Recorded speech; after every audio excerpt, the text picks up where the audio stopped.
Welcome back, disciples, to Discipleship Ministries. Thank you so much for clicking on today's video. I am so excited that you are here today. Real quick, before we get into today's episode, I just want to say, yes, we're in a different spot. We're in a different location. I'm trying some new things, and this is kind of going to be our new setup right now. Just something I'm trying out. We may switch back. We may move on. You know, we're always changing. I'm always looking for new ways to make this channel even better than it was last week.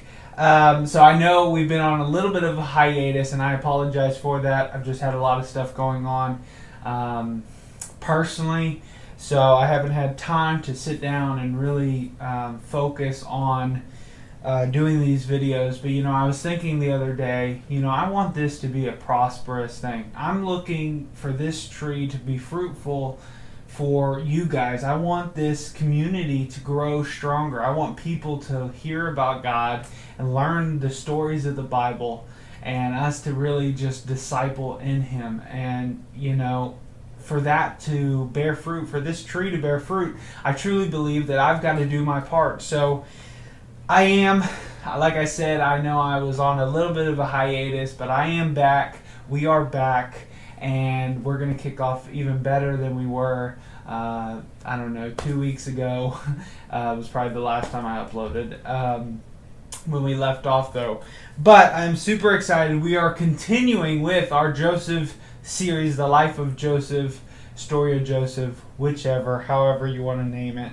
So we are in Genesis chapter 42. If you're new here, my name is Dylan Poindexter. I'm the leader of Discipleship Ministries, where I just believe that I am forming a community of like-minded believers, and maybe some who not really sure what they believe in, but we're discipling in the Word of God, in God. We're learning and we're growing our faith and our relationship with Him each and every day, and that's what we're doing. So I hope you will enjoy this video. Like I said, we're going to be in Genesis chapter 42. So Genesis chapter 42.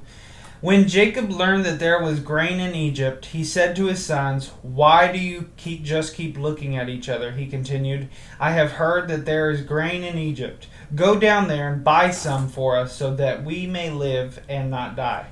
Then 10 of Joseph's brothers went down to buy grain from Egypt.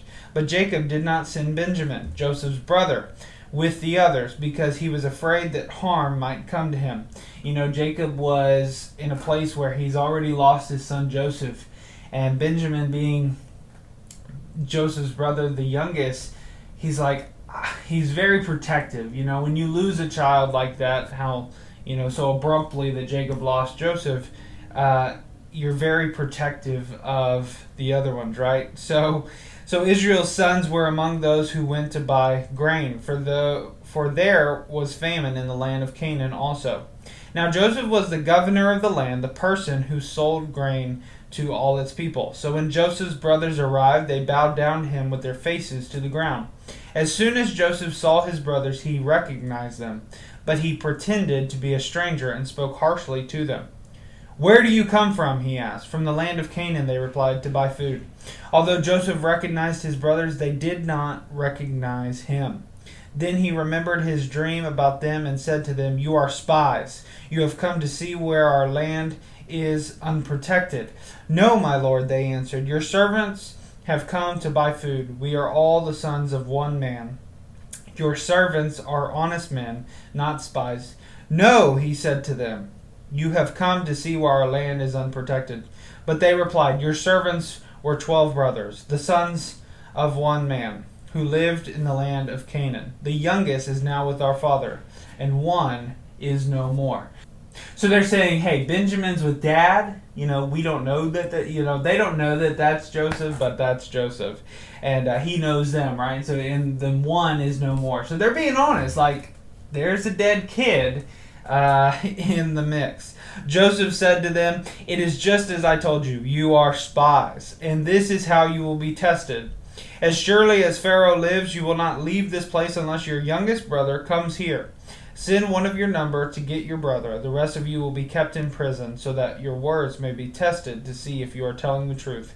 If you are not, then as surely as Pharaoh lives, you are spies. And he put them all in custody for 3 days. Verse 18 says, On the third day Joseph said to them, Do this and you will live, for I fear God. If you are honest men, let one of your brothers stay here in prison, while the rest of you go and take grain back for your starving households. But you must bring your youngest brother to me, so that your words may be verified, and that you may not die. This they proceeded to do. They said to one another, Surely we are being punished because of our brother. We saw how distressed he was when he pleaded with us for his life, but we would not listen. That's why this distress has come on us. Reuben replied, Didn't I tell you not to sin against the boy? But you wouldn't listen. Now we must give an accounting for his blood. They did not realize that Joseph could understand them, since he was using an interpreter. He turned away from them and began to weep, but then came back and spoke to them again. He had Simeon take from them and bound before their eyes. Joseph gave orders to fill their bags with grain, to put each man's silver back in his sack, and to give them provisions for their journey. After this was done for them, they loaded their grain on the donkeys and left. At the place where they stopped for the night, one of them opened his sack to get feed for his donkey. And he saw his silver in the mouth of his sack. The silver has been returned, he said to his brothers. Here it is in my sack. Their hearts sank, and they turned to each other trembling and said, What is this that God has done to us? When they came to their father Jacob in the land of Canaan, they told him all that had happened to them. They said, The man who is Lord over the land spoke harshly to us and treated us as though we were spying on the land. But we said to him, We are honest men, we are not spies. We were 12 brothers, son of one father, one is no more, and the youngest is now with our father in Canaan.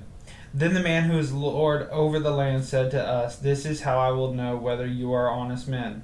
Leave one of your brothers here with me, and take food for your starving households, and go. But bring your youngest brother to me, so I will know that you are not spies, but honest men.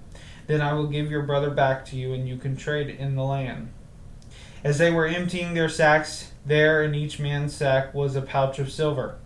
When they and their father saw the money pouches, they were frightened. Their father Jacob said to them, You have deprived me of my children. Joseph is no more, and Simeon is no more.